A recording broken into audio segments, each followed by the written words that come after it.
Muy buena noche, queridos amigos, queridos hermanos. Una vez más tengo este privilegio de reencontrarme con ustedes.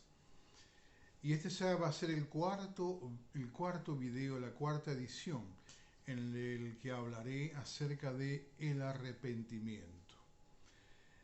Hago hincapié en esto porque es algo fundamental en el comienzo, digamos, de la relación del alma con Dios. Aquí no se habla de la relación del hombre con Dios, sino de las almas con Dios. Dios pone especial énfasis en las almas, no que la parte física no revista importancia, por el contrario, la parte física es tan importante como el espíritu y aún como el alma.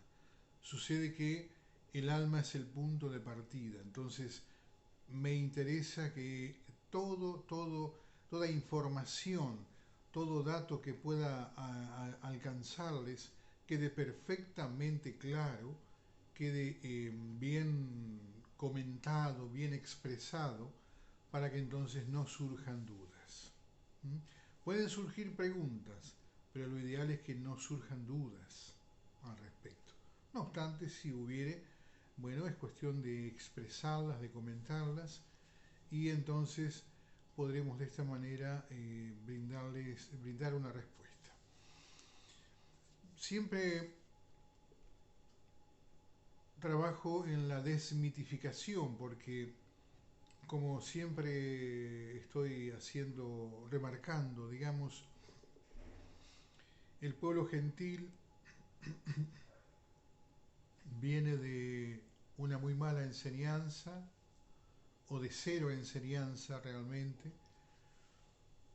y entonces aquí lo que hay que hacer es revertir todo un orden de mala información por un lado, de desinformación por otro, ¿m? Y esto es lo que básicamente me interesa, ¿m? Poder comunicarles la verdad, poder comunicarles lo amplio, ¿sí? que es el nombre de Dios. Así de a poco van a tomar conciencia de la magnitud del nombre de Dios. El nombre de Dios está, uno habla como en singular, y yo siempre digo que Dios posee 72 nombres. Claro, cuando se habla de Dios hacia las almas, se habla en singular, no se habla de que Dios va a poner sobre tal persona sus nombres, sino que se dice que Dios pondrá su nombre sobre tal persona, como lo hizo con el Hijo amado, con el Hijo escogido, con el Mesías. Dice que Él puso sobre su hombro el principado. El principado es el conjunto de sus nombres. Pero claro, este Hijo escogido fue el único que pudo realmente llevarlo con entereza y poder honrar a su Padre, glorificarlo y bendecirlo.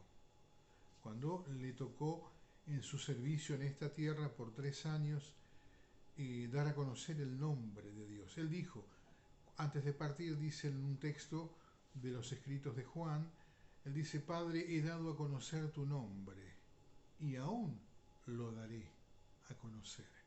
¿Qué estaba diciendo con esto? He hablado de tus dones, he hablado de tus 72 nombres, aunque la gente no se dio cuenta que estos eran tus nombres, ¿sí? Que este era tu principado, que esto era la grandeza y la profundidad de tus nombres, de tus dones, pero lo he dado a conocer convenientemente conforme al entendimiento que tenía la gente en aquellos días. Eh, Dios, antes de poner el principado sobre su Hijo amado, lo hizo sobre Moisés, pero Moisés no pudo cargar con semejante responsabilidad, con semejante peso. Entonces, ¿qué sucedió? Cuando Moisés transitaba guiando al pueblo hebreo por el desierto, llegó a una área donde se encontró con su suegro, el padre de Zípora, que mal traducen Séfora. Entonces, él venía con la que era mujer de Moisés y con los dos hijos que había engendrado Moisés antes de partir hacia Mizrahi, hacia Egipto.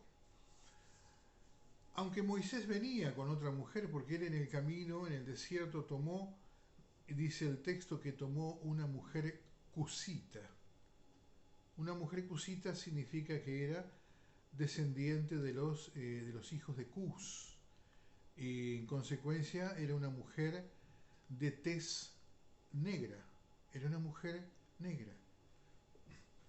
Entonces, él tomó una mujer allí y venía con ella. Y se encuentra allí con su suegro, que él era un sacerdote pagano, sacerdote de Madián, del pueblo madianita. Y él viene con su hija Séfora, con sus dos hijos, y entonces se encuentra ahí Moisés con su suegro, y él veía que Moisés día a día, desde muy, muy temprano, casi antes de que amaneciera, se sentaba, dice, a juzgar al pueblo. Entonces, pero estaba así hasta la noche. Entonces su suegro, que a pesar de que era un hombre pagano, le dijo, ¿pero qué estás haciendo? De esta manera no vas a aguantar mucho tiempo. Tu físico no va a aguantar este esfuerzo. Mejor reúne a 70 varones que tengan buen testimonio, que sean hombres aprobados, responsables, respetuosos, educados, y distribuye sobre ellos las responsabilidades, los juicios de menor cuantía, y tú ocúpate de las cosas más delicadas, que están en relación muy directa con la ley de Dios. Entonces Moisés consultó a Dios y le dijo, mira lo que me ha dicho mi suegro. Y Dios le dijo, has juzgado bien, el hombre te aconsejó bien.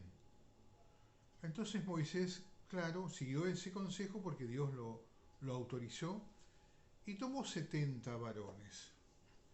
Entonces Dios dijo, yo tomaré de tu espíritu y lo repartiré entre estos 70 varones.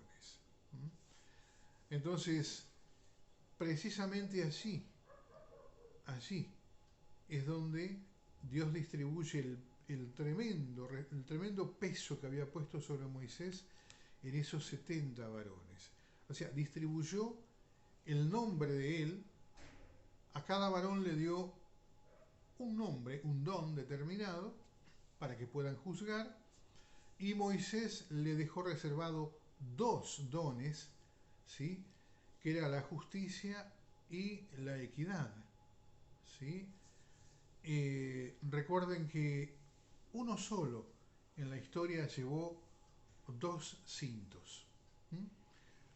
Por ejemplo, Yohanan o Juan, cuando venía bautizando en el desierto, él usaba un cinto que ceñía su cintura.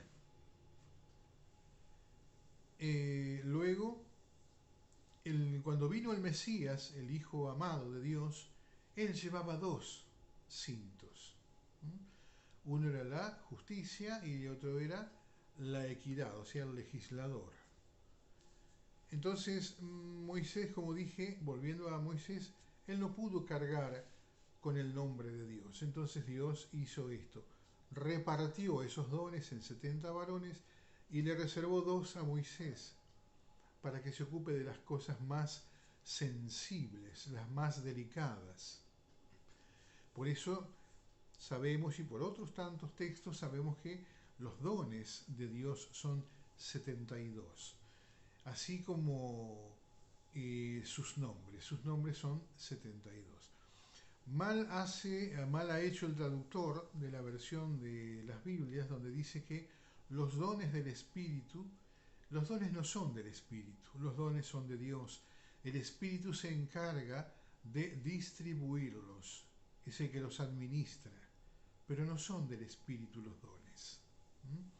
Ninguna cosa es de nadie excepto de Dios. Todas las cosas a Dios le pertenecen. ¿Sí? Entonces, es allí donde Dios habla de la importancia nuevamente de su nombre. El nombre de Dios es una responsabilidad tan grande que debemos aprender acerca de Él, porque las cosas que hace a través de sus nombres, ¿sí? Y cuando hablamos, como dije, de almas, hablamos en singular. Las cosas que hace a través de su nombre, son cosas, hechos, obras únicas, son absolutas. No hay nada, en Dios no hay nada parcial, ¿sí? No hay nada que sea aparente. Las cosas en Dios son absolutas. Entonces, esta es la importancia de que mediante el conocimiento del nombre de Dios, esto lo apliquemos a nuestro arrepentimiento, ¿sí? A nuestro arrepentimiento, que entendamos entonces la importancia del arrepentimiento, como que ya lo he dicho y lo vuelvo a reiterar. Arrepentirse significa en primera instancia perdonarme a mí mismo.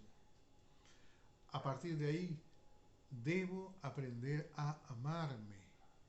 De otra manera no amaré a mi Dios, de otra manera no amaré a mi prójimo. Pero como en toda relación, sabes que la ley de Dios, la Torá, es un contrato matrimonial. Esto se llama en hebreo ketubá. Ketubá. Ketubá. Esto es un contrato matrimonial. Como Dios es un ser andrógeno, Dios no tiene sexo, ni femenino ni masculino, pero en Él están implícitos ambos sexos. Por eso Él puede seducir a una mujer como hija amada para llamarla, y Él puede seducir a un varón como su hijo amado, porque es un ser, como dije, andrógeno, es decir, no tiene sexo, pero a la vez ambos sexos están implícitos en su ser. Todo esto va haciendo, enriqueciendo, estos conocimientos van enriqueciendo nuestra relación con el Creador y nos permiten de esta manera conocernos a nosotros mismos, porque este es el punto de partida. Al aprender a amarnos, ¿sí?, vamos aprendiendo a conocernos. Como la Torá es un contrato matrimonial, uno no va a comenzar amando a Dios y decir, Señor, te amo, porque no es verdad. Esto es como cuando un hombre se une a una mujer. En el principio, como gobiernan al principio los sentimientos, entonces uno al principio a la mujer la quiere, no la ama. Para llegar a amarla, hace falta transitar un hermoso camino que no siempre es color de rosa, ¿sí? Hay días muy buenos, días buenos, hay discusiones, claro que las hay, pero todo esto no hace más que enriquecer la relación. Con esto también quiero decirles que en el proceso de conocer a Dios, mientras lo queremos y vamos en el proceso a amarlo, y aun cuando ya hemos definido nuestro amor, declarado nuestro amor hacia Él, también tenemos días muy buenos, tenemos días buenos y tenemos días en que discutimos con Dios. Esto que no les parezca una cosa alocada, una cosa de fuera de lugar, no, esto es así. como cuando un hijo trata con un padre, ¿sí? No todos los días son color de rosas. Va a haber un día en que ese hijo discuta por eh, una cuestión de apreciación o de conceptos o criterios. Ese hijo le va a decir a su padre, no, papá, esto no me parece bien, no me parece bien y no estoy de acuerdo y bueno, todo lo que venga a colación. Con Dios sucede exactamente lo mismo. Muchas veces vamos a tener esto y como dije, que no les suene una cosa alocada, que no les suene una cosa, una impertinencia, como una falta de respeto. No, Dios quiere que sus hijos se expresen de manera natural, de manera abierta, con confianza. ¿Mm? Por eso una de las cosas que están mal enseñadas es que en el ámbito gentil todo el mundo depende del mal llamado Cristo, que es otro término griego, malísimo, pésimo, porque no define nada, no define la grandeza del Hijo de Dios. ¿Eh? Todos aquellos que se acercan a Dios en el nombre de. El Mesías dijo en una oportunidad, en los textos de Juan, eh, dice, les conviene que yo me vaya, porque si no, no vendrá el Espíritu de mi Padre. Y cuando el Espíritu de verdad viniere, Él les recordará lo que yo les he enseñado y les enseñará lo que faltare. ¿Sí? El Espíritu no viene a consolar a nadie. Esto es una mentira que han inventado a partir de una mala traducción. El Espíritu viene a relevar a un maestro físico y viene a establecerse como un maestro espiritual en cada uno. Él viene para seguir, primeramente para recordar las enseñanzas de aquel hermano mayor y para enseñar las cosas que faltaren. Por eso el Señor, el Hijo de Dios, dijo, aún tengo muchas cosas que decirle, pero no las podrán sobrellevar, o sea, no es el tiempo de que las conozcan porque no están preparados. Entonces Él luego partió, y es lo que todo creyente debe aprender a hacer, dejar partir al Hijo de Dios y comenzar a tratar en forma directa con el Padre, porque si no, ¿para qué vino el Hijo? El Hijo vino para restablecer la comunicación con el Padre que estaba interrumpida. Él una vez que cumplió con su actividad, su tarea, ya tenemos el camino abierto para acercarnos a nuestro Padre, sino qué clase de hijos somos, que no podemos acercarnos a nuestro Padre. Entonces no somos hijos, no estamos asumiendo la responsabilidad que nos dejó Dios al pueblo gentil, les dio la potestad, o sea, los injertó en el olivo verdadero. ¿Mm? Ese es el problema que tienen, problemas de interpretación, por eso aplican mal la palabra porque se les enseñó mal. Y les pido por favor, en esto, reflexionen por favor, reflexionen, porque esto es importantísimo para una relación plena con el Padre. Ya el hermano cumplió, el hermano mayor cumplió con la actividad que tenía, que Dios le encargó. Ahora nos resta a nosotros asumir el rol que nos corresponde. ¿Somos hijos de Dios? Sí, pueblo gentil, ustedes son hijos de Dios, claro, y tienen que acercarse por sí al Padre, ya no más en el nombre de.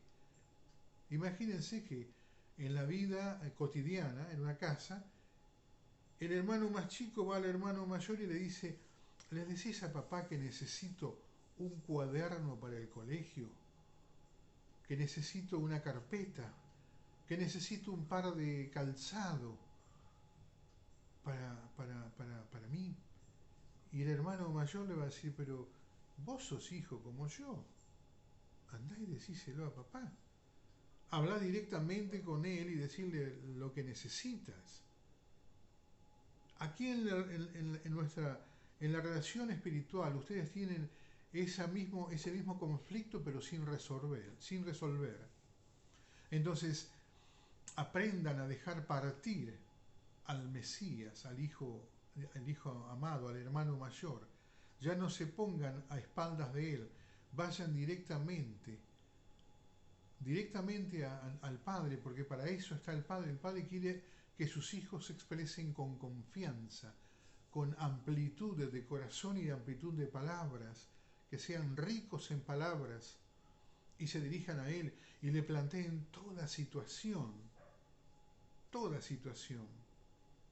pero siempre tengan en cuenta que Él es un ser 3 veces santos y nosotros habitamos aquí en la tierra y somos simples mortales. No pierdan de vista esta distancia, porque es como el papá que es amigo de su hijo, pero el hijo no tiene que perder de vista que él no es un compañerito de colegio, sino que es su padre. Aquí lo mismo. Tenemos una plena confianza con nuestro Padre. Tenemos una relación estrechísima, hermosa, bella.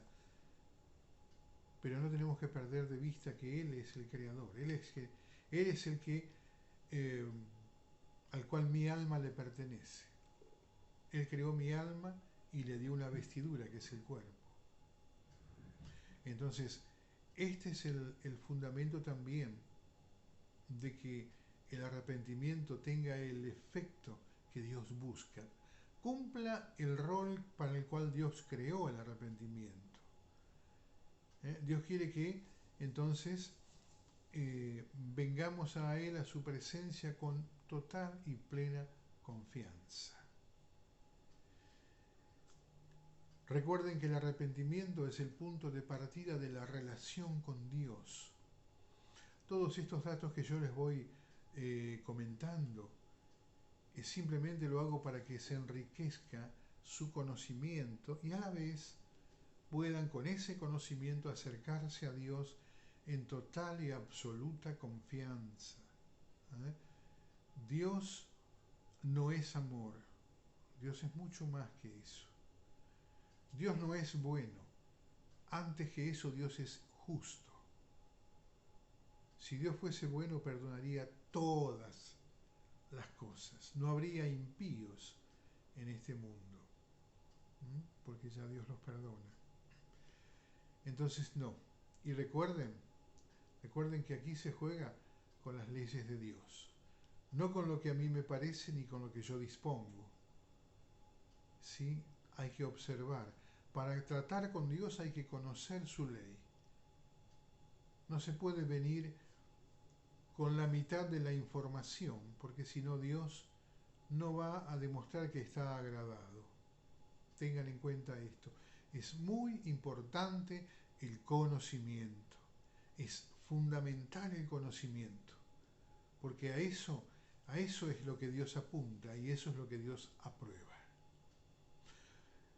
El arrepentimiento es el punto de partida de nuestra relación con Dios. Los dejo otra vez con estas palabras. Los bendigo en el nombre del Eterno, del Todopoderoso. Shalom Aleichem, paz a ustedes.